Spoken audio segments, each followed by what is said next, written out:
আসসালামু আলাইকুম।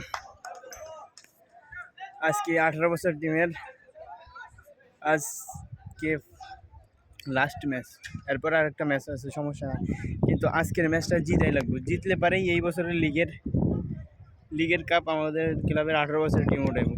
আলবাতাইয়া ভার্সেস খোরফা খান খেলা হইতেছে। খেলা হইব আজকে খোরফা খান আর আমাদের ক্লাব আলবাতাইয়া।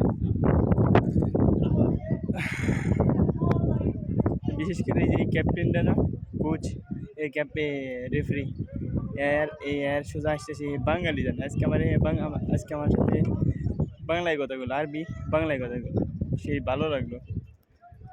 হাইট অনেক অনেক লম্বা, সুন্দর খেলা দেবো। সবার মতো সবাই মিটিং করতেছে। এদিকে রেফারি গোল চেক করলো, গোল পোস্টে চেক করলো। শেষ রাউন্ড খেলা শুরু হয়ে যাবে। 7টার সময় খেলা, বাজে কটা এখন? 5-4 মিনিট পরে খেলা হইব ইনশাআল্লাহ। দেখি কোন গোল, দেখি কারা জিতে।